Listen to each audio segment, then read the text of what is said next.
Welcome back to CFB Nation. I'm your host, Nino Brown. I got my right-hand man with me, Michael Anthony, one half of Dynasty Dogs, and this is Road to the Draft. We are 6 weeks away.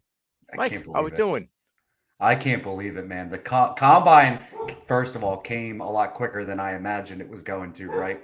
And now we're at 6 weeks, like you said. It just feels like it'll be here in a blink of an eye. We already, I think it's probably like day 3 or 4 and into pro days. Clemson just had their pro day. Georgia's having the pro. So like now Tennessee had theirs yesterday, I think it was. Oh yeah, it's getting real. Like it's really getting real for these guys, especially the ones that didn't show up to the combine. Whether it was injury or whatever the concerns were.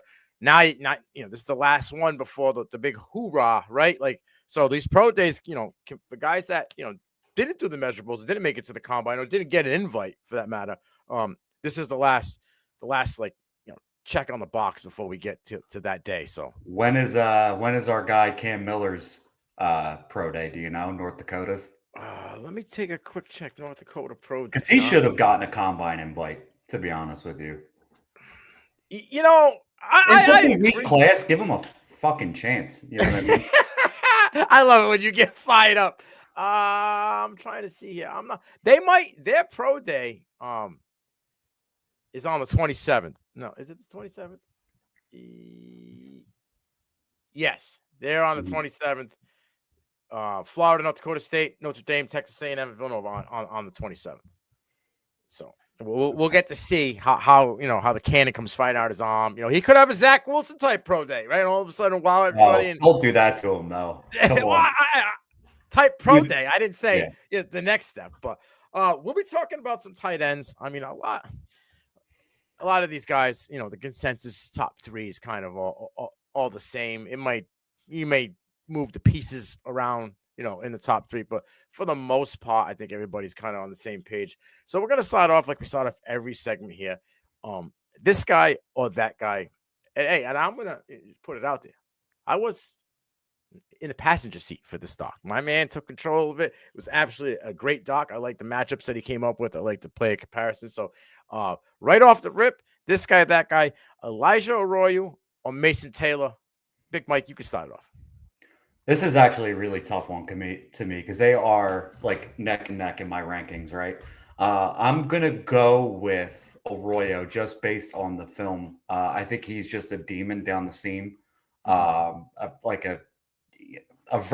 He is a wide receiver playing tight end, in my opinion. Just the way he plays, he's great movement skills. Now, Mason Taylor has the NFL background because that's Jason Taylor's son, if I'm not mistaken, right? Yes. And he crushed both these dudes have just been crushing everything since the end of the college football season, the combine, the Senior Bowl. So I think both these guys are going to be great NFL tight ends. But I think the higher upside to me is Arroyo. I think Taylor's going to be the safer guy. I think Arroyo's got higher upside, in my opinion. Okay. I think Arroyo, the weight and his body size. I mean, I always saw him in mobility. He's kind of to be a wide. He'd be a big wide receiver, right? Like because he's solid, dude. What I mean more is when I say that, I mean more as like the Dalton Kincaid kind of players where they're not the best blockers. They're more of a wide receiver playing a tight end position kind of thing. That's kind of the way I see Arroyo. I got you. All right. And I think that him, I think one thing that I wanted to say before I kind of break him down, if it wasn't for the rise that Elijah Arroyo has had, since, the season has ended, going from bowl game to now the Shrine or Senior Bowl where he was, to now Combine and Pro Day, Mason Taylor would be that guy that's getting that buzz and that climb. He's just kind of getting overshadowed by how much, buzz that Arroyo has developed over these past couple of weeks. When it comes to these two guys, it's close, right? Like they're both really good route runners. Taylor attacks the ball. He's got that pedigree, like you mentioned with his dad. He's a red zone threat, third down machine, like certified chain mover. A lot of these guys, you hear that from me. Like a lot of these guys get to the first down mark. When it comes to third downs, short yardage situations, they're looking for these guys and they're able to get it done. So that's a huge trait at the next level. Taylor's got really good ball tracking skills. I call him a QB dream because he always finds the soft spot in the zone coverage, right? Like he just has a knack for just getting there, which is great for a quarterback. Smart. Exactly. Football IQ. He's a contested catch guy. Go up there and attack the ball. My concerns, right, is playing in line, right? how good is he going to be playing a game, be able to chip and slide off the block at the next level? And the route tree. Yeah. You might have to expand the route tree. What he does run in the route tree, he does well. But I think at the next level to kind of get away from some of these speedier, kind of shiftier safeties, and the way that the linebackers are getting this, kind of transition to the small linebacker that can, play laterally. I think he's going to have to develop a little bit more of a route tree. He's really sure-handed. He only had one drop, like I said, but he's not really. You would think as a red zone target. I said he is because he's big, but he only had 2 touchdowns. Not granted, Kyron Lacey and a lot of the receivers that were LSU. I get it, but that's kind of a slight little thing I want to watch. When it comes to Arroyo, I mean, this guy's slick route runner. He was giving hell to the dudes in the Senior Bowl. Like even strength, like that wasn't something I saw a whole lot on tape. Like when dudes got up in his chest and like tried to break away from press, he was doing that well at the Senior Bowl. I was very impressed with Arroyo. Yeah, I call him like a Pete Warren, bro. He sets you up and picks up the 7-10 split. Nice and easy. That's what he does. He kills these safeties and these DBs. And he's like, these undersized linebackers have trouble with them because of the way he can move with his body. 6'5", 249, big frame, great catch radius. I said he's got this Lego mentality. Like as soon as the ball snaps, Lego. Let's go. I'm a dog. Get up in you. I'm not. You ain't better than I am. He's got elite hands and he attacks ball. He only had 1 drop this season. 25 first downs. Another guy, certified chain mover. So, like, when I look at the numbers here, like 47 targets, 35 reception. Like, if it's around him, he's bringing it in. You know what I mean? Like, I think he runs a better route than Taylor.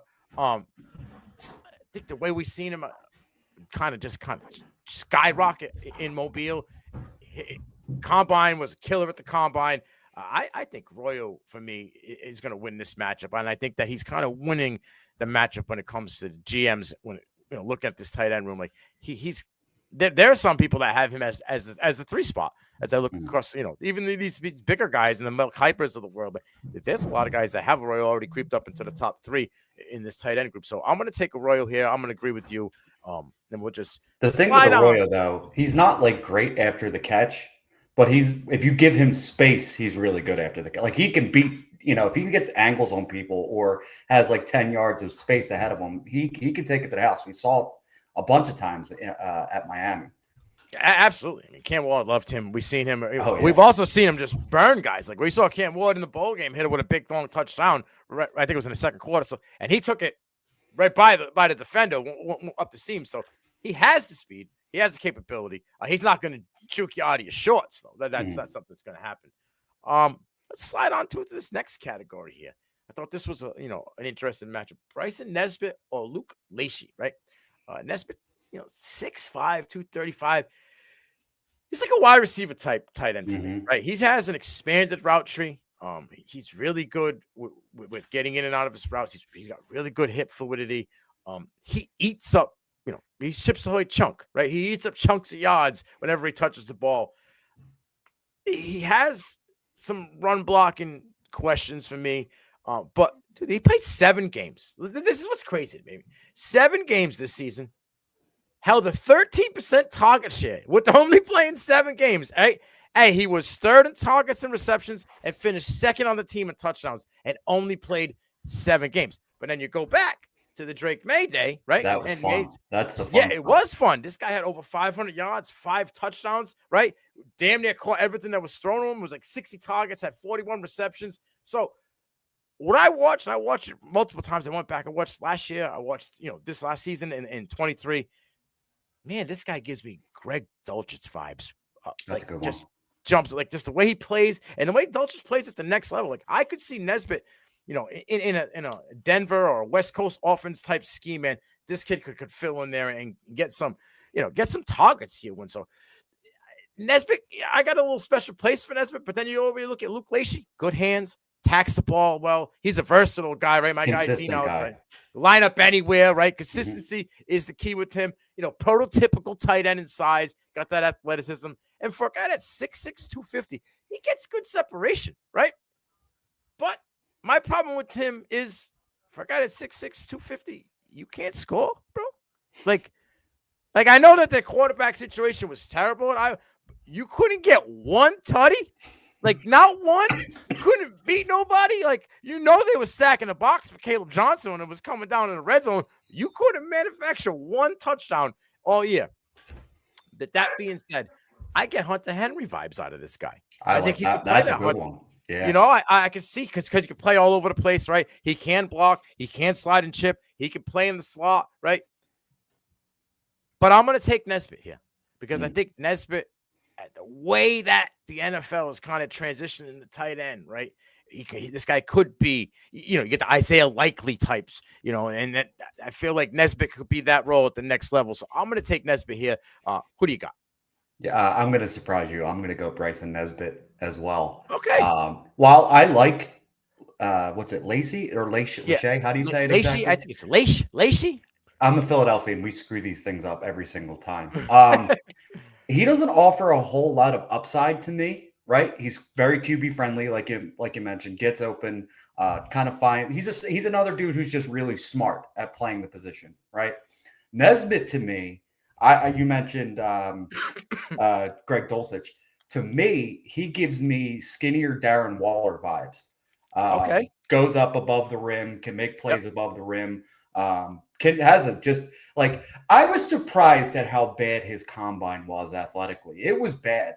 And I don't know if he's still banged up or maybe like he's one of those dudes who doesn't test well. I have no idea. But like when you turn on the film from 2023, because like you said, 7 games is not a huge sample size for 2024. And 2 quarterbacks too in those 7 games. 2 quarterbacks. It's like Omari and Hampton versus the world on that team, right? But Nesbitt, that dude's got big slot written all over him. Yeah. I like Nesbitt. He's a guy that in your rookie drafts and dynasty rookie drafts, unless he gets like surprising draft capital, which I don't know if is going to happen or not, he could go undrafted that I'm just going to take some waiver claims on and see what happens. Maybe he gets 5th or 6th round NFL draft pick. I'll take some waiver claims on him. I think there's upside there, especially if he ends up with your New England Patriots back with Drake May, because they could use a guy, above the rim type tight end. I know they re-signed Hooper and they gave Henry the extension. But I think he's different than both of them. Yeah, but I think he's the perfect guy to like kind of bring them back to the Aaron Hernandez style tight end, right? And then when Hooper's kind of injured, because it's going to happen, and this kind of fades out after this year, and the second year of the contract, I think it's just peaches and rainbows for him to make it all fluff. So I think after this, then you could just transition it to the Hunter Henry, Nesbitt kind of duo. And I think that would work well because you can get him in the slot, right? You can move him all around. You can kind of put him in the backfield, have him come out of the backfield as a receiver. I love the kid's game. Unfortunately for me, Lachey reminds me more of another Iowa tight end that kind of didn't pan out that you kind of have on the dock. We'll talk about him a little bit in Eric All. I just kind of good at a lot of things, but doesn't really excel at anything to make me be like, yeah, this guy, I need this guy. And the fact that they gave Gesicki, a guy that cannot, we'll get. Yeah. My question to you is, we mentioned the Patriots. I know we're going a little off topic here, but you have a guy in Jaheim Bell in New England. Who would you rather have on your rosters? Would it be, whether you want to talk Patriots or Dynasty, I'll let you decide on what you'd rather take a gamble on. Would it be Jaheim Bell or would it be Nesbitt? I'd rather have Nesbitt because I think Jaheim Bell is more undersized. Okay. And I think he's more of that gadget type tight end. We've seen that when he went from South Carolina. I think it was with Florida State. Yeah. He was used in the backfield. He was used as a running back. He was used a lot of screens. So I thought he could have been an Isaiah Likely type guy, and maybe he can be at the next level. But he had trouble breaking into a tight end room that was struggling last year. You know what I'm saying? So I don't know if Jaheim Bell's cut out for the NFL level. He's not really the biggest guy. Blocking is always a question. So that eliminates you on certain downs. Probably not going to have you in short yardage situations as well. If you're not great at certain things, then you're closing in the gap in your window here. Right. You know what I mean? I'd rather take the more athletic guy, the guy that I can put there on the side. I mean, if you like Isaac Tesla, right? Nesbitt is just a little less speedy, but can do the same things that Tesla could do. That's a good call right there. I like that. You know what I mean? So what I want to say about this draft class when it comes to dynasty aspects, it's going to be running backs and tight ends. So normally in my rookie drafts, I attack the wide receiver position late, high upside wide receiver positions. This is the year you want to take your shots on the running backs and the tight ends, in my opinion, because it's just going to be, there's going to be players that we don't get the best capital or don't get the best rookie draft capital that's going to surprise somebody. It's that kind of year with how good this class is at those two positions. Tucker Crawford went what, fourth round, late Fourth third round? Fourth round. I think Bryson Nesbitt could be a fourth round steal and end up being like a Tucker Crawford type guy. I would love that. Injury kind of happens. You just learn in the beginning of the season, mid-season, an injury happens. You get an opportunity, and now you're useful where you can be lined up anywhere in the offense, kind of plug and play, be that short intermediate guy, and then your after the catch skills kind of take over. So I have another guy that could be the Tucker Craft for me that we're going to talk about shortly. Okay, all right. I'm loving the way this is going. I like these two comps. So this last one is comparisons: Oronde Gadsden or Jake Briningstool. I'll let you kick this one off. It's Gadsden for me. Just again, another guy who plays like a wide receiver, right? And this is the guys I'm going to take a gamble on in fantasy drafts, and because the pass catching role. I'm trying to find my notes here for Gadsden. I just lost it. He's got a tall, lanky frame, kind of like a Nesbitt, right? I think he's solid after the catch. It's not something that he's going to run somebody over. He's not going to lower the shoulder, but he's got some movement skills with the ball. He's got some speed to him, obviously. I like the way he attacks vertically. And those are the dudes that I'm going to take my shots on. Obviously besides the big five or the big, whatever you want to call it, the big four of the tight end class, these are the kind of guys that I'm going to be attacking, the higher upside, the guys that are going to win down the field. What did he have? 2 injured seasons, right? Yeah. At Syracuse. This year he came balled out, man. He's exciting to me. He got it, like him and Nesbitt are very similar-ish type players. I think different tiers, I think. Yeah, different tiers. They're kind of the play style similar, if that makes sense. I give you that. I just think that the level of what they play at is for sure. Yeah, for sure. But yeah, I would take Gadsden here. Briningstool really, like, he's got that frame and that size where I thought he'd be a better mover, to be honest with you, in his routes, like a more fluid mover. I didn't really see it, to be honest with you. I do think, however, he's a guy who is going to win those contested catches. Like there were some, like the one against Georgia, he just plucked it over the defensive back's head with one hand. I was like, damn, that was impressive. So again, he's going to be like the big target kind of tight end, like a Cole Kmet almost. Yep. But I just don't really see that much with him, to be honest with you. So it's kind of certain games he comes out, in certain games I feel like he kind of just fades away. But I think that's kind of the play description and the way that they're running, the system over there in Clemson. 6'6", 241. I mean, the guy got 73 targets in a room that had 3 wide receivers that are really, really good, right? So I mean, he's a guy that's 7 touchdowns. So I like that. Over 500 yards. Red zone guy, right? I think he is a seam to sideline threat, if that makes sense to you, right? Like anywhere between the seams line, he's not. He's a good route runner. Yeah, middle of the field if it's short, between under 10 yards, he's a short area menace. So that's how I felt he was at Clemson, especially late down the season. Again, like I mentioned, there was 3 wide Randall, Williams, and there's another Westco over there. That's 3 solid wide receivers. We're talking about moving Randall to running back. I don't know if you saw that today. Yeah, I think that Gideon is going to take over that role, true freshman. Trust. All right, off topic there. Sorry. It's all right. It's all right. He's a dude, though. He still managed a 50% target share amongst all those guys. That was 3rd in targets and 2nd in receptions in that serious wide receiver room. If I think he's an upgrade from Luke Lachey, and he does everything. I have him above Lachey as well. Right, but he's versatile. You can line him in line, in the slot, right? He can play any way you really want him. Manufactured, they're going to go to him. 70-something targets. They're going to target him, but he's not a sexy looking tight end. He's not. Just so jump out. You mentioned the seam to sideline, and I mentioned, the movement skills. And that kind of coincides because when you need to win in the middle of the field, you need to be kind of like a good route runner, unless you're like Deebo Samuel, right? Yeah. Who's not very a good route runner, just can create a whole bunch of shit after the catch of like short crossers.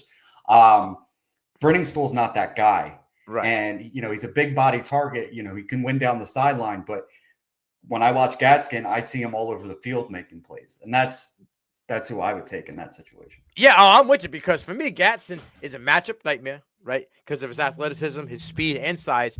62% contested catch rate. I mean, you put the crown on him. This guy goes up there and fight for every single one. You see that, that basketball style to him. He creates separation easily for a guy that's 6'5", 240, right? Mm-hmm. Got 100 targets, bro. 100 targets at Syracuse. But there was, Pena was getting touchdowns. Weeks it had like 80-something Quinn targets. Allen. Yeah, there was a lot of people catching the ball. He played 58% in the slot, but 32% inline. So he's showing that he has his versatility. Yeah, I have 59 and 33. I wrote down all the yeah. Yeah, it's like the 58, fucking 58-7 or something. I think I rounded up. Yeah, I get it. And then, like I said, almost 50 first downs, right? But he has that. He went from wide receiver for his first 2 seasons to tight end. He did have that Liv Frank injury, which we've seen that shit with Eli. Ended Eli's career, shortened it anyway, right? So it's something to watch out for. But he balled out this year, so it's not something I'm really too concerned with. You ready for this? The vibe I'm getting from Rondé Gadsden? Jimmy Graham, bro. I love that. That's a good one. He gives me Jimmy Graham vibes. Like, I know they just got Evan Ingram, but if this dude ended up in Denver, wow, bro. And but I think Evan Ingram's going to do that, though. I think that's. He is. Yeah. What's that, a 2-year deal there? So, I mean, that would be so the way I look at this class again is like, there are going to be guys that are drafted you don't expect to situations for teams that have like Evan Ingram on a 2-year deal. Philadelphia has Dallas Goedert for a year left, right? This is the class where they're going to take these guys to replace the next year. So they might not ball out year 1. Year 2 and 3 is going to probably be their year because they're going to be replacing those players. And this is the year that NFL teams, I think, are going to take those stabs because this tight end class is probably the best we've seen in a long time. That's the standard, my guy. We got spoiled for 2 years with Laporta and Bowers and Musgrave and normally it takes tight ends. McBride took 2 years before he stepped on the scene, and now he's top 3 in the league, right? But it took him 2 years before they get it. It usually takes tight ends to transition from college to the NFL 2 to 3 years. I actually just thought of the question I wanted to ask you, especially since you mentioned that 2 to 3 year window when it comes to tight ends. I'll hold on to it unless you want me to go with it now. Okay, go. Because it mentions the tight ends. So we just saw the Washington Commanders re-sign Zach Ertz, right? Mm-hmm. They just re-signed John Bates too, which he's a blocking tight end, but he's they're giving him 3 years. He can catch the ball, but he's a better blocking tight end. I was going to say, yeah, he's one of the top 5 blocking tight ends in the league, but he garners targets. For sure. But he got a 3-year deal. I think it was like $20 million or something like that. Mm-hmm. So it was a decent chunk of change for a second tight end, right? So say you're on the clock in your rookie, or say somebody else is on the clock in their rookie drafts. You're at like the 3-5. Say like an Arroyo's still there, and you have Sanat on your roster. Are you trying to re-roll into an Arroyo, or are you holding on to Sanat and maybe seeing if that? No, I'm staying with Sanat. Sanat stepped up for them down the stretch. I'm pretty sure last season, right? He didn't do much of anything. No, I thought they called. Let me see. No, he had 1 touchdown. I thought for some reason he filled in. He didn't do much of anything. But that's also 1 year. It's 1 year, but then they've got Zach Ertz lined up for another year, that's just 1 year. And again, Zach Ertz being the culprit of keeping tight ends back is kind of the thing we've seen for years now. Dallas Goedert, Trey McBride. He's just super consistent. It's the problem, right? Exactly, but he's not going to be a main. He's like option 5. Oh, now for sure, yeah. Right. You know what I mean? Last year he was 2, and he was looking good for a while there, Zach Ertz. But now John Bates is locked in, right? Blocking. He's a run game guy, so maybe a red zone guy, but he's not. I think I'm going. I think based on just what film wise, I would take Arroyo over Sanat at this point. I'd re-roll. I think Arroyo's got the higher upside. Sanat was a 2nd-round pick too, right? Yeah.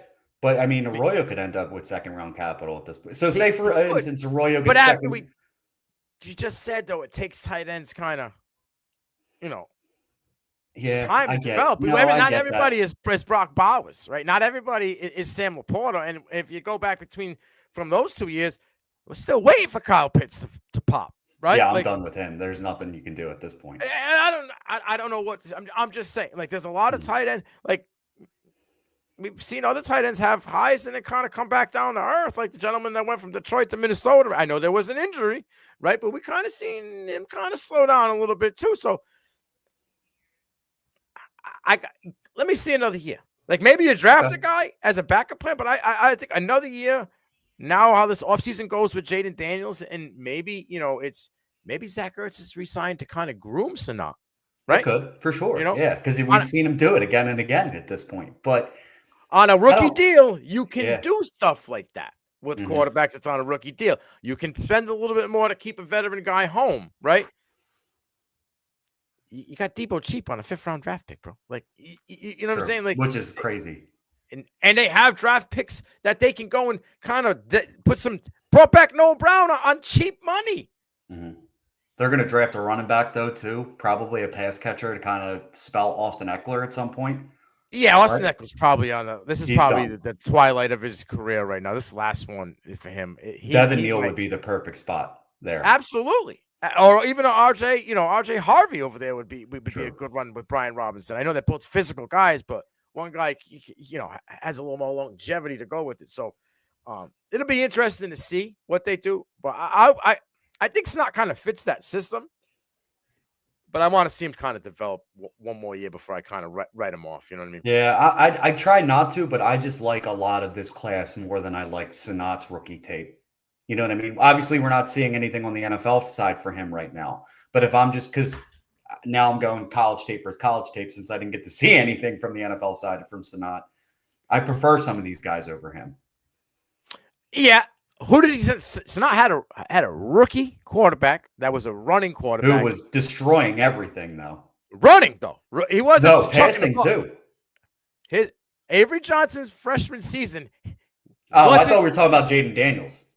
No, I'm talking about. Oh, my fault. I'm talking about Sanat's senior year of college. Okay, right? You want to look fault. at the tape. You had a freshman come in halfway through the year, and you had Will Howard that everybody hated, right?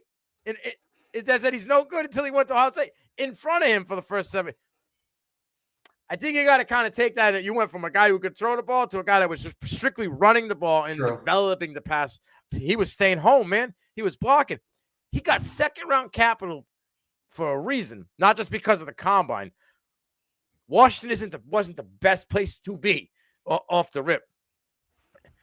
This year, it changed, right? I think you give him another year to get his feet wet. Look at Cade Otton, bro. It took Cade Otton a year or two before he became something in Tampa Bay, and we'll talk about him shortly. I think Cade Otton is in a very good situation. Yeah, he's stuck though. He's got Mike Evans. I know they gave him some extra years. It wasn't anything crazy. Godwin got 3 years. McMillan's there. Rashid White, Bucky Irving. Like, there's a lot of mouths to feed in that offense right now. We'll skip the sleeper. We'll just get right into this guy, that guy, because we're going to talk. We might as well talk Otton. We might as well get right into this. We got Gunnar Helm or Cade Otton. Yeah, I love Gunnar Helm, man. Why? Because he ran the 40 on a messed up ankle? No. That actually was. Me and Rich talked about it on the last podcast. We both thought that was a really bad idea, to be honest with you. Because what's to say, like, you really could have fucked yourself up doing that, right? Yeah. Say, for instance, you break your ankle, right? You're looking at most of your season's done at that point, right? Because you're talking, a couple month recovery or some shit like that. Like, your rookie season's pretty much scrapped at that point because you're not going to have like a whole lot of training camp. You're not going to have a whole lot. I didn't think that was the best idea. Yeah, is it a cool moment that you push through it? But you gave yourself a 4.940. Like, you should have been like, yeah, I screwed this up. Everyone's going to freak out about my 4.940 when this is over. But then he goes to his pro day, right? And if he runs it, it runs a 4.7 at this pro day, then everybody's going to be the guy who musted through it, and who cares about the 4.9? You know what I mean? Yeah, that's what I mean. But that's what I'm saying. Like, I don't think he should have ran after that first tweak. Maybe not, but if he balls out at the pro day and crushes the 40, I think it just shows people that will forget about it. Well, no, that just shows that he's toughness. Mm-hmm. You know what I mean? A guy that's going to be in there could have a rolled ankle, could have a broke, whatever. He's going to be playing. We've seen people careers end at the combine because some crazy shit happened, right? Yeah. I don't know if I would have risked it there. You know what I mean? No, That's money left on the table. I agree. I agree. But let's come back to my guy Otten. Sorry. All right. Yeah. You mentioned all the targets, all these guys that were in Tampa Bay. Mhm. Still had 80 targets in a system with Evans, Godwin, and McMillan. 80 targets. Was a top 15 tight end in fantasy, right? 59 receptions. You know, this guy was a legit chain mover, had 40 plus first downs. Baker loves tight ends. He was Baker's comfy food, like smart food, right? He's a good route runner, good blocker, which keeps him on the field. He has a smart football IQ, good body control, and he's like a body snatcher. This guy goes out there, quick hands when he attacks the ball. So that stuff, I ain't really seen that with Helm. Helm's more of a clunkier runner when it comes to the routes, right? I feel like maybe he might be a better blocker than Otten, but I think Otten's better at chipping and sliding off than Gunnar Helm is. Like, I feel like Gunnar Helm in this class is like a tin man of tight ends. Like, it feel like he kind of struggles sometimes with movements. It looked like he's really hurt, like forcing through it when it comes to route running. But yeah, he has good hands. There was a lot of times where they needed some short and intermediate help in Texas because, you know, obviously Quinn doesn't have the big arm, and Gunnar Helm really didn't just kind of take off, right? Helm led the team in targets and yards. Targets. How about receptions, my friend? I got to see what that is, actually. That's a good one. I think he's close. But you got a team with Golden, we're talking about a first-round player right now, right? You're talking about Isaiah Bond, who I think we talked about it last week, one of the most inconsistent players in this draft. They had Silas Bolden there, too. Yeah. But you got a quarterback that struggles with the deep ball. True. So then it was. So you're going to get the targets, but if you're leading in targets and you're not leading in receptions, I got a problem there. True. Listen, I like Gunnar Helm a lot. I like his hands. I like his high football IQ. He's a guy who kind of like sits down in zones really well. He might not be the most elusive route runner, but he's a guy who's going to win with his IQ more than his athleticism in his routes, which take that for what it's worth. And then, like you mentioned, you don't think he's the most athletic dude. This dude was hurdling players with the ball in his hands at a pretty consistent rate, which was insane to see. Oh, I didn't say that he wasn't athletic. I said it looked like he was struggling to go through the motions and like he looked like the Tin Man. Like if he goes to make a movement for a big guy like that, he don't look like Gatson, ain't moving like Nesbitt, ain't moving like Fant. You know what He's I'm also saying? like 20 pounds bigger than both of them. Okay, but at this day and age, you know what I mean? Like I want a guy in this tight end. Like everybody wants to talk about Brock Bowers, right? He's the guy that's moving around. That's true. That's a different type of tight end, though. That's like the best tight end we've seen in a long time. To a guy, Laporte, like he don't run anywhere like Laporte, though. You know what I'm saying? Like he don't run like Luke Musgrave. I love Luke Musgrave, but yeah, listen, I get what you're saying. I just think that he's a little bit underrated in this class. Gunnar Helm. He was. Hold on a second. He was second on the team. He had the most receptions for Texas. So he did do his job, and that was what he should have been. A guy well, I said targets, but yeah, he was second. I wanted to see where he was with targets because I mean, if you're second on the team of targets or first on the team of targets, but you're like you're not doing anything with it, you're not capitalizing on the moment. You know what I mean? So no, that was a big jump from him because he barely cracked 200 yards the year before. But then that has AD Mitchell, that has Xavier Worth. Those are better wide receivers than what they have now, in my opinion. Right, but still guys that were downfield threats, right? That had struggled. The quarterback struggled to get them the ball. That's fair. I think for me, I'm going to take the guy that's proven. I'm going to take the guy that's, like I said, top 15 guy in fantasy. He outperformed Hunter Henry, Gesicki, Komet. I mean, Juwan Johnson just got a big upgrade. Dalton Schultz, like, I'll take Cade Otton in the second, it was third year. This is his third season. Going into his third season, right? I want to say, yeah, you're right. Yeah, that sounds right. I'll take him as a top 50, probably get himself in the top 12 tight end, maybe in the top 10 by the end of this season, man. All it takes is a little improvement. He had 600 yards and 7 touchdowns. He gets to 750 and puts on another touchdown, or two. Hey, he's top He's in 10. the top. Yeah. But that's going to be so. We're playing a lot of if games at this point, obviously. Most of all this all fantasy football is pretty much It's an if. if. I'm Yeah. just going by the body of work I saw Right. last year with the same guys that are all coming back. But you had games without Chris Godwin, right? I mean, you're going to That have was games without half the these guys season. anyway. That happens every Bro, year. Every listen, single yeah. year. Mike Evans is pretty healthy most of the time. Chris Godwin doesn't play a full season. True. Evans is going to, but yeah. Okay, I'm just saying, but like what we're talking about is the issue. It's been the same shit in Tampa Bay for 4 years. But then my question to you is, we saw Otten start to heat up a little bit. Then he kind of cooled down because we started to see the emergence of I keep forgetting his name. It keeps coming and going.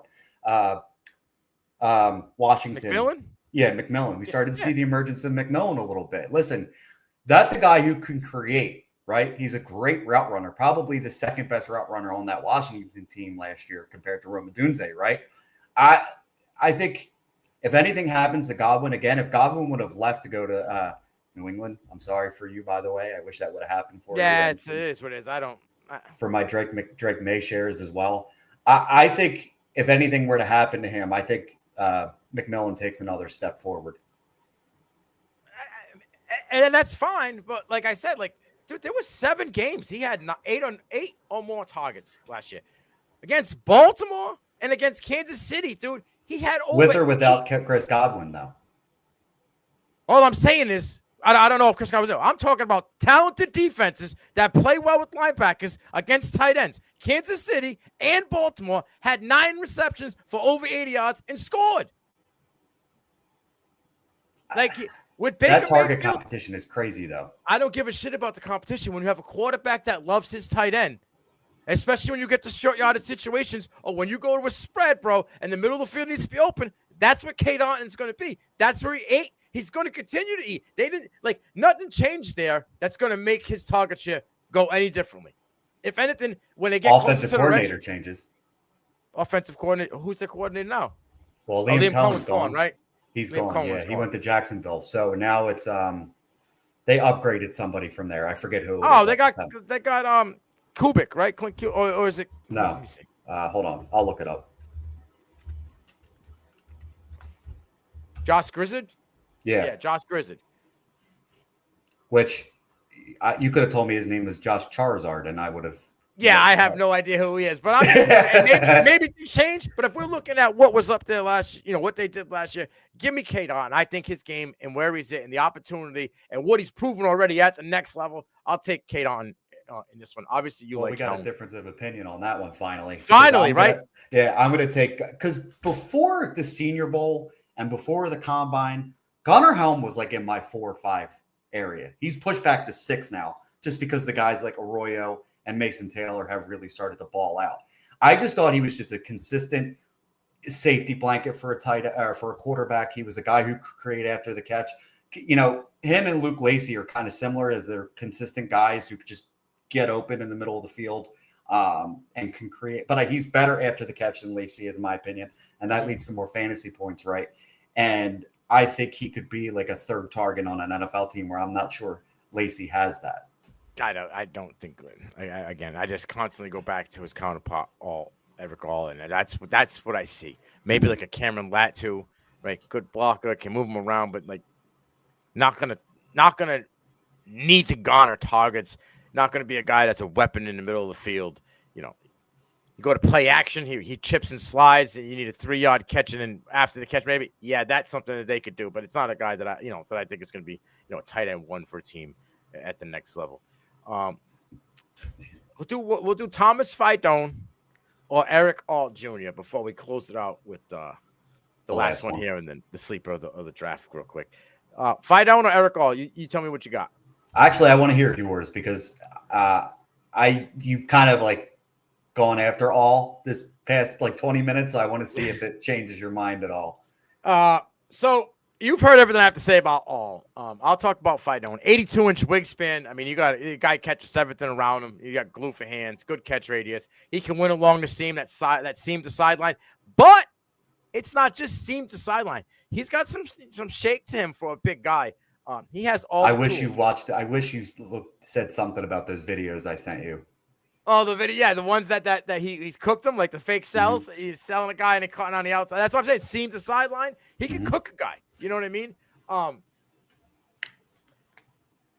savvy. He has some savvy wide receiver kind of to him, and that's where I see that like that sell. My biggest thing is 2 years of major injury concern. Mhm. Like so, at the next level, I think one was a knee, one was a back, or it might have been both knees. I'm not particularly sure, but 2 seasons were kind of gone to injury. Everything I heard, everything I've talked to from people that are fans of Nebraska, beat writers and stuff. This kid is an absolute vocal leader. Like this, even when he was out for the year, he was on the sideline just guiding guys where to be. His IQ is through the roof. I think he's got a chip on his shoulder. I think he's hungry. I think he's that type of. He reminds me of that old school style football player with a new school flair. You know what I mean? Mhm. Like he's that High put your hand in motor. the ground dog, right? He can block on the line, right? He'll probably, take his helmet off and smash, headbutt you type of guy. But got a little, like I said, got a little shifty to him, knows how to get open in between the hashes. Really good from sideline, from seam to sideline. Can go up and get the ball. If he can stay healthy, this is a guy I think could be like a Noah Gray at the next level, right? Like maybe not be a tight end one right away, kind of be behind a guy, maybe like a George Kittle or something to that effect, and then kind of fill in that role once these guys, move on in a year or two. And then, but that's the norm for me. It's a year or two. And I even a Jawan Johnson, I think he could play that type of role at the next level in Fight On. So I'll take Fight On. Yeah, me too. This is the guy that gives me the Tucker Craft vibe. This is my sleeper, to be honest with you, when you were going to ask about him, because this is a dude that like nobody's talking about. Every ranking I look at, other than the NFL.com rankings, which have him, I think like fifth or sixth in the tight end class, if I'm not mistaken, they have him as like a potential starter or something like that. That grade that they give the players in the draft process, Yep. whatever it is, like Lance Zierlein scores. Um, the film though, like this is the dude. If you just look at the stats, you're gonna be like, yeah, I'm out. Like there's nothing here, right? When you turn on the film, you're gonna see a lot of crossers and a lot of flats, right? Which is gonna be a little annoying. But then when they give him the vertical stuff, right? The stuff that he can, move and shake, like you mentioned. This dude can do it. My notes have I call so if you're not familiar with pro wrestling, they call it no cells, right? Somebody hits you with a chair, somebody hits you with their finishing move. No damage done. The person who takes the effect shows nothing. When he runs his routes, there is no tell, in my opinion, that he's going to break off left, that he's going to break to the outside, that he's going to break in. I love that. I think this dude could actually be something. Like he's the dude that's in my top 10. I think I have him at 8. I am going to be taking a lot of flyers on him in the back of drafts. He was what I think, and it kind of surprised me looking at Nebraska's stats. Like they were not good offensively at all. Like I was kind of surprised because of the hype Raiola had. He had 2,800 yards. I think Fidone was like the third or fourth in the team in yards and receptions and stuff like that. So Offensive line play was terrible. yeah, it was. Well, He had to stay I'll home. take So. your word. I'll take your word for it because I'm just watching the all 22, focusing on Fidone. But you also mentioned like the willing blocking, right? I don't think he's the best. There's one thing that really annoyed me, and it kind of goes to that high motor mentality. When he has to set the edge on the other side, he just loves lowering the shoulder into people. And sometimes he just hits a brick wall and it kind of just, you're putting your body in the way, which sometimes it works, but they're going to be in the NFL when these edge rushers are insane. That's not going to work on everybody. You're going to have to figure something else out, different technique, in my opinion. Yeah, you got to be versatile. You know what I mean? For all those people, I don't know if it was last year or a year or two, that were all in on Luke Schoonamaker, you should love Thomas Fidone. I love Fidone, man. You know Did what I you mean? see that gauntlet? Yeah, That straight was line. Didn't come off the line. He had man. one step come right off. Like I said, the kid has all the talent in the world, and he was supposed to be a top 10 prospect. But when you have 2 major injuries, like it scares me. Again, he had to stay in line a lot to block last year because Nebraska's offensive line was struggling, and then Raiola started going through some mid to end of year struggles as well. So with both of those a combination of it, he had a cornucopia of just sitting at home trying to protect his QB the whole time. So yeah, I have 35 in line, or 61 in line, 35 in the slot for him. That's what he's saying. Now he's chipping and sliding, or he's blocking. You know what I mean? He's blocking. Which NFL teams are going to love right? It, right? And it does show. I mean, it's not the most versatile, but it's not bad either. Small sample size. We've seen tight ends go on to the next level with a small sample size, like Tucker Crawford had a small sample size, and boom, explode onto the scene. Good combine, good preseason opportunity. Sliver of a door opens. All of a sudden, boom! Man, this guy looks good with the ball in his hand. This guy's boom, a little more juice to him, a little spark, on the edge there. Give him a little more time. Next thing you know, let me pull it up. He in that small sample size, he was 24th in missed tackles forced, which is crazy to think about because Colston Loveland, who gets all the love and attention, is hold on. Let me pull it up. I have it right here. Where is it at? Colston Loveland missed tackles forced. Three missed tackles forced. Listen, I mean, this guy only had 8.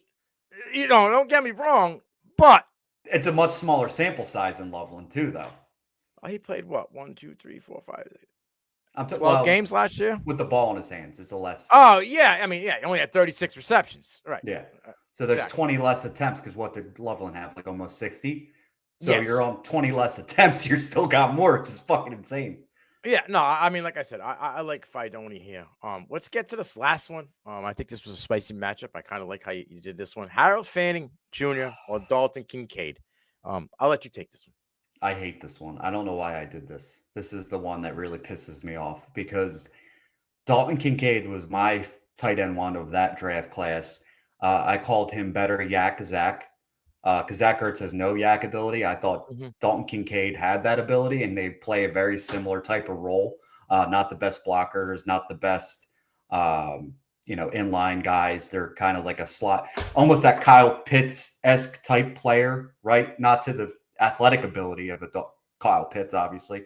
But listen, I'm a little concerned at what's happened with Dalton Kincaid. We talked about the 2 to 3 years, but him and Josh Allen never seem to be on the same page. Nope. Like I see Allen underthrowing him. I see Allen overthrowing him.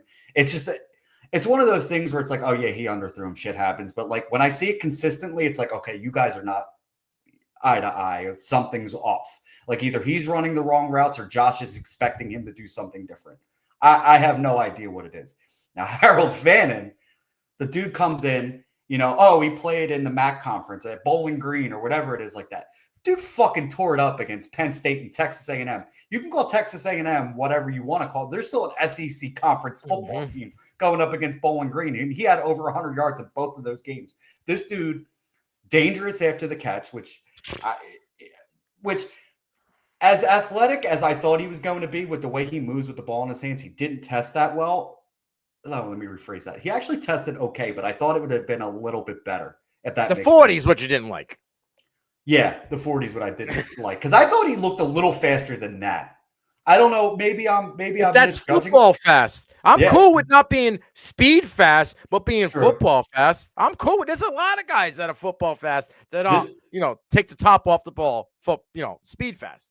Those elite cone drills, though, or those footwork drills, that shows up in his routes. That shows up with the ball in his hands. This dude's got it, man. He gives me. I don't know if you're gonna like this one because this is a guy who could vertically win, could win after the catch. Another smaller guy, by smaller, he had a height difference. He was wider than Fannin. Delaney Walker. He gives me Delaney Walker vibes. Like, if Delaney Walker would have played in this NFL, I think he would have been balls to the wall. But he was in San Francisco. For 2 years. And then he went to Tennessee to rock, where everybody goes. You know what I mean? It's like, I think if he played in today's NFL in like that George Kittle type of role, he would have been a monster. He would have been better than he was. He had 2 to 3 years of productivity. And I think, we could see that from Fannin on a better scale. Like, listen, they just brought Bowling Green's head coach to the Philadelphia Eagles as an offensive assistant. I am thinking they're going to end up taking Fannin in the second, third round.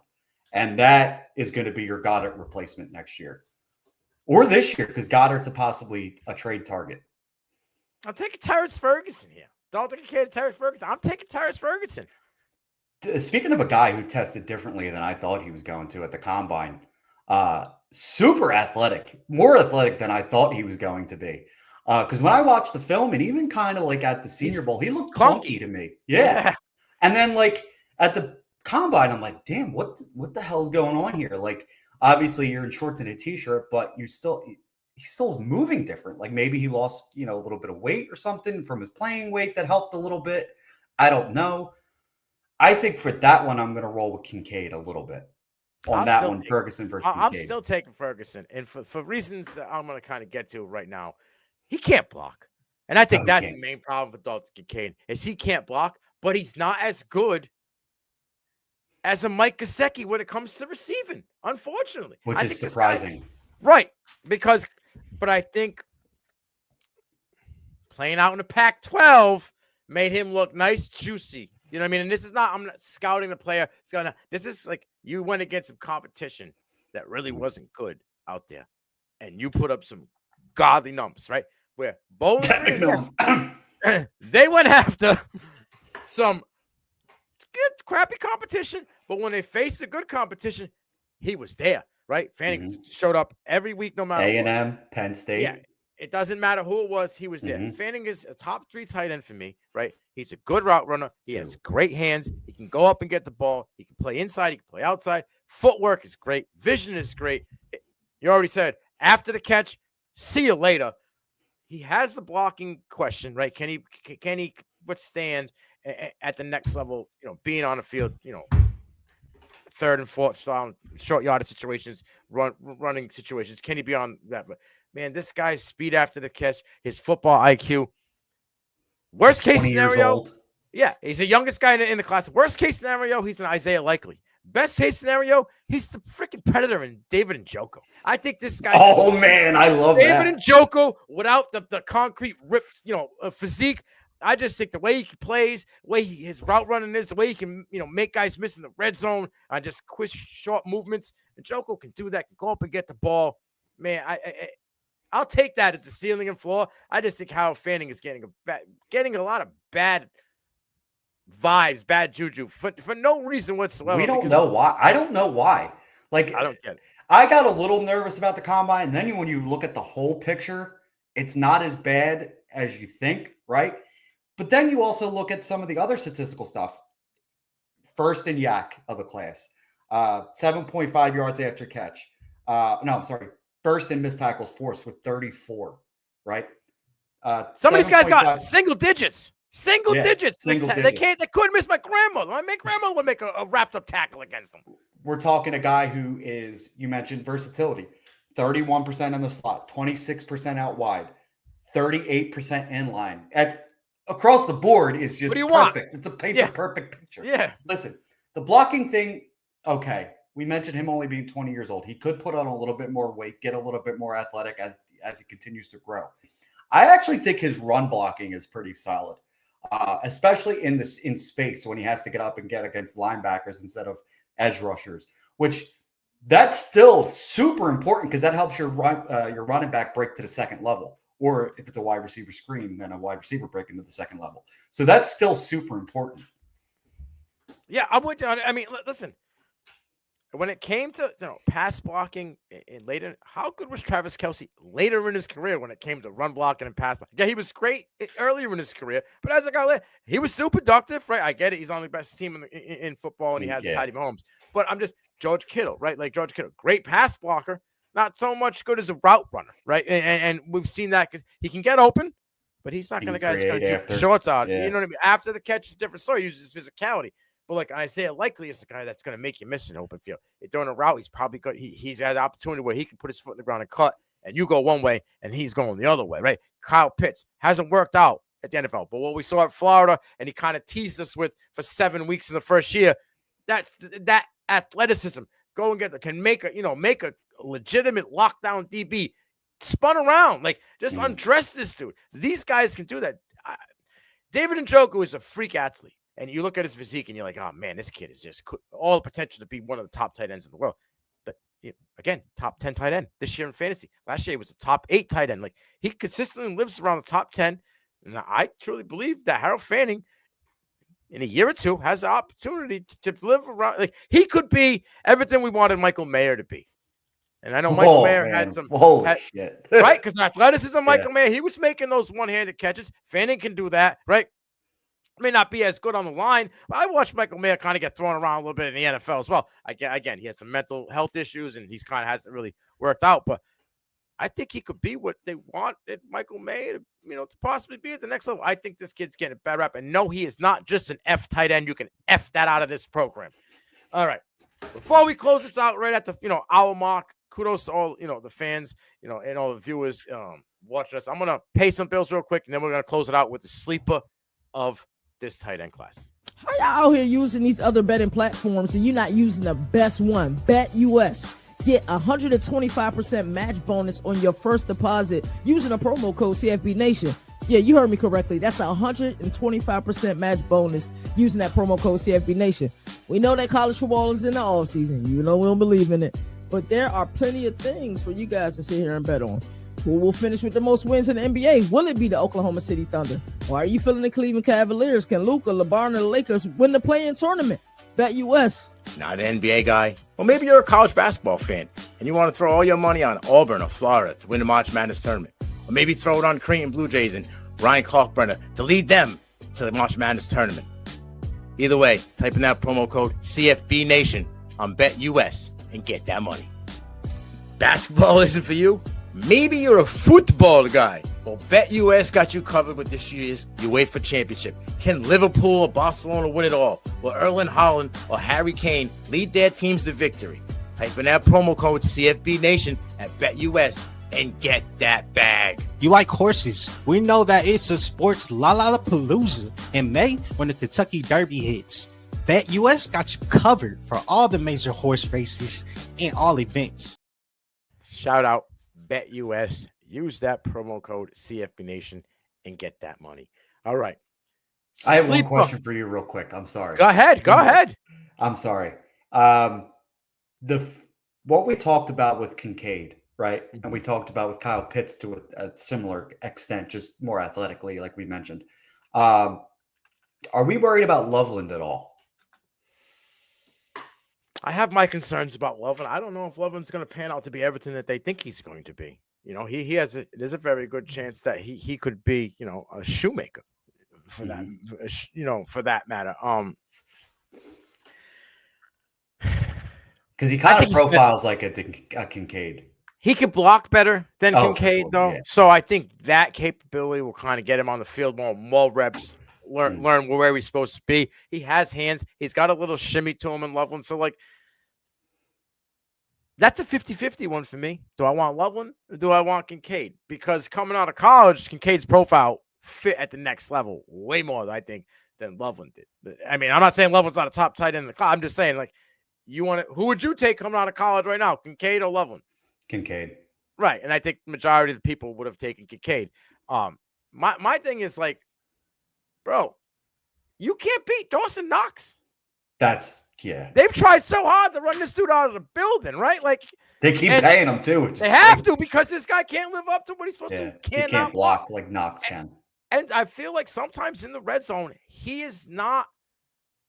He should be winning those red zones. He's lost on where he should be. I feel like he's not. You know what I mean? Like you said, him and I are on the same page. I feel like he's just not 100% on where he's supposed to be. And if he gets bumped off what his route was, he gets all thrown off, and now he's not an option in the red zone anymore.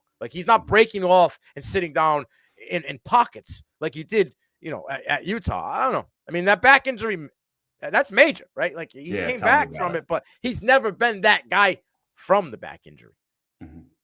So I would like to see it. We mentioned it with Sanat.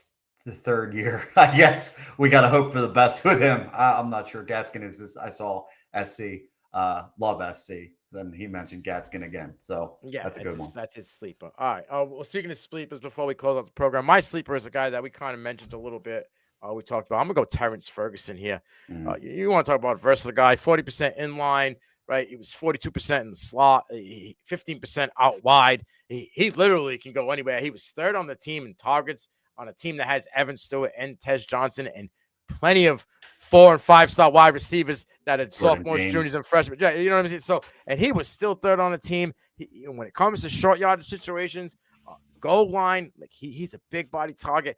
When you watch the film, we mentioned it. He looks kind of clunky, but he finds ways to win. He goes up and gets the ball. Very good when it comes to the boundary. Like he knows where to keep his feet. A lot of the times, those catches that he going up, contested catches, he got both feet in, not just one.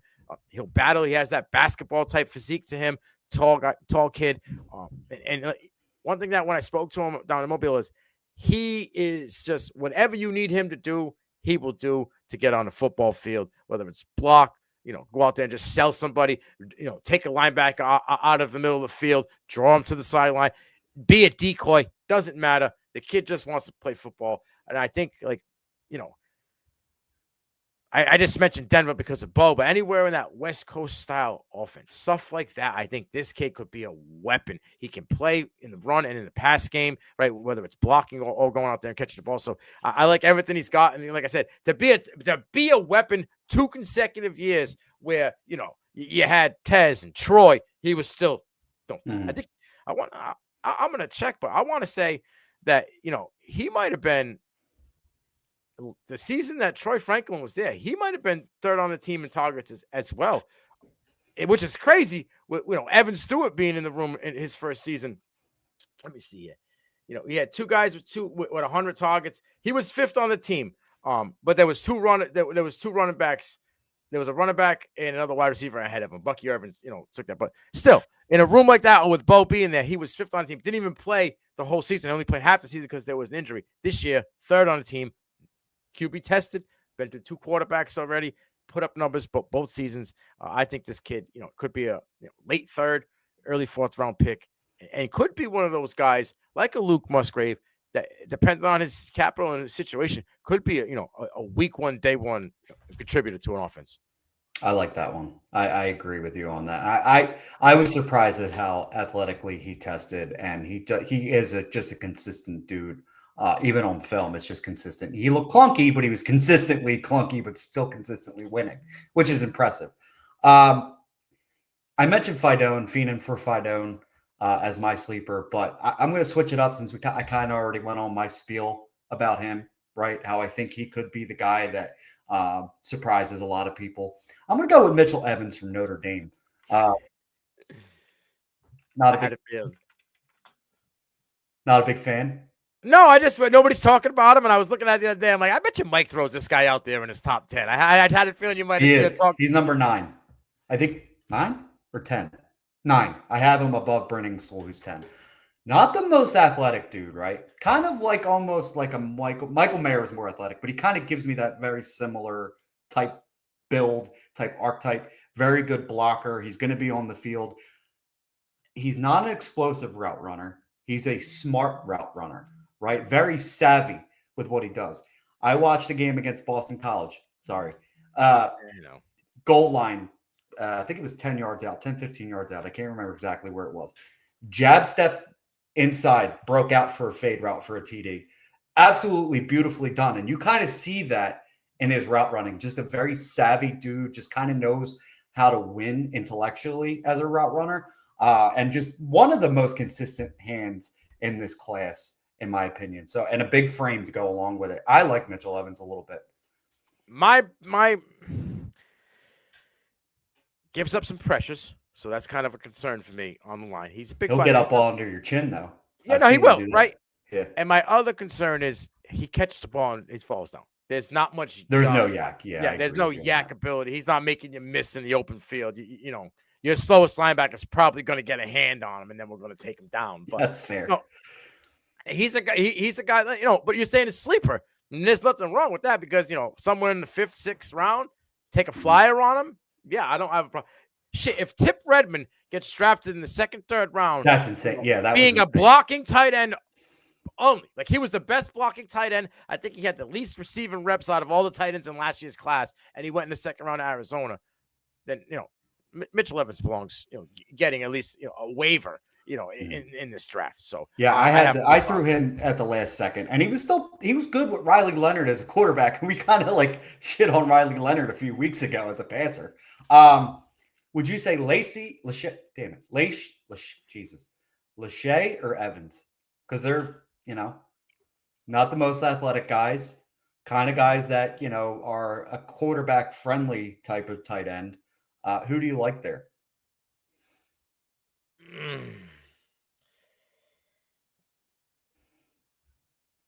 I might go Lachey there Okay. for the versatility, because he can line up anywhere, right? Lachey can literally line up anywhere, inline, slot. Like it don't matter where you put him. He can go in motion. So yeah, I'm not the biggest fan of him. Don't get it wrong, but I think in this situation, I might take him. We mentioned Ferguson, right? Imagine him with Justin Fields in New York. I am excited for the Justin Fields experience in New York. I got to do it again. I'm sorry. Everybody is freaking out about Garrett Wilson, yet the dude's been 1,000-yard receiver. Like, I've dropped him in my rankings because, we haven't seen him take that next step yet, right? We saw Justin Fields feed DJ Moore 2 years ago in Chicago. DJ Moore was a stud with Justin Fields. We saw Justin Fields play with Garrett Wilson at Ohio State. There's familiarity there. I think it's wheels up for both these dudes in fantasy. Now, if the Jets are bad, but Justin Fields looks good fantasy-wise, I'm probably moving him, if that makes sense, because that makes me think that the Jets are going to go another route for quarterback. So once Justin Fields starts blowing up, but the Jets are still bad, I'm probably moving them just because they're probably going to go in another direction. But I'm excited for the Fields-Wilson experience. Yeah. Yo, he had 6 touchdowns and 723 yards with Justin Fields at Ohio State. It's not like, he was terrible. Yeah, he had 1,000 yards the following season, but dude, 700 something. Solid. It's not like, yeah, exactly. It's solid. Bro, and then look at DJ Moore in Chicago with Justin Fields. Went from Carolina to Chicago and got better, right? Yeah. So I mentioned Ferguson because, dude, Conklin kind of on the Cinderella years of his career, right? And they just gave Stone Smart they signed him in free agent, gave him a guy had 14 Chargers, receptions. right?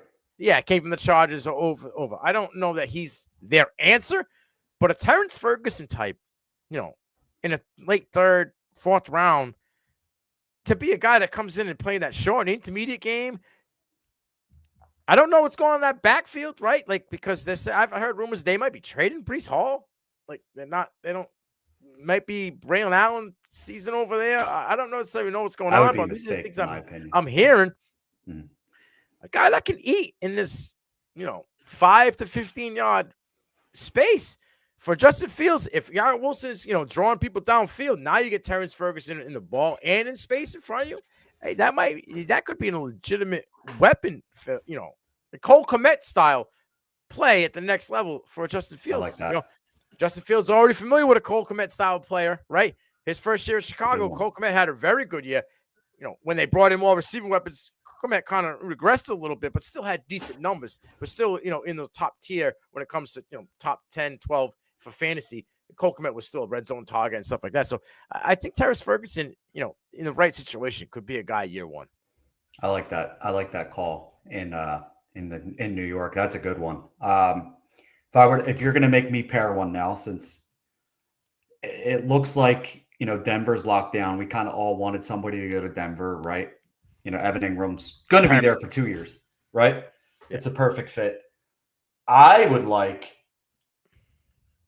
Bryson Nesbitt or Gadsden in LA with Justin Herbert to get vertical. That's a guy who they wanted Quentin Johnston to get vertical. Both those guys are already better than him vertically. I would love that.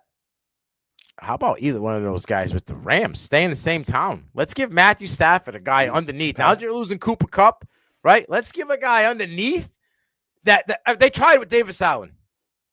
Kind of hasn't really panned out. Maybe they give him another year, right? But, Higbee's coming back from a back injury. guys that are going to be smashing at the line of scrimmage and going to be in physical altercations that have a bad back. I'm kind of a little leery about. Well, if I've been in a year, 5 to 6 years, I might take a flyer on a guy, late like that. Nedspin, Gadsden, even say Fidone and at the Rams, but those are guys they're going to need to do something. I don't think they're done, but when you have a Devontae Adams on the outside and you have a Puka Nacua on the other side, right? They're going to draw defenses out. You want something to spread. Kyron Williams is a great guy to go one side, and now you have the other, this guy just chipping and sliding. Oh, we need to protect Matthew Stafford. We'll just keep him at home, keep him in line for this run. You know what I mean? I think either one of those guys. But if you get Gatz, it could be a slot guy, a big slot with Adams and Puka Nacua. That'd be fun. My God, now you're kind of saving Matthew Stafford because if that line isn't as good as they need him to be, and the time to throw the ball is the window is shortened. You got a big body guy like that, you can get the ball in. How about, I'm sorry, Fannin in Kansas City?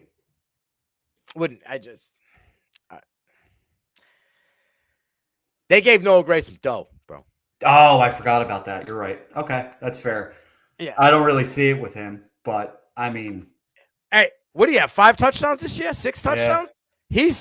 If you watch the last 18, 20 games for Kansas City, they have slowly given Noah Gray something more responsibility, more red zone touches, more run game. He's been in there blocking, like he's in there more, and I think he's their answer.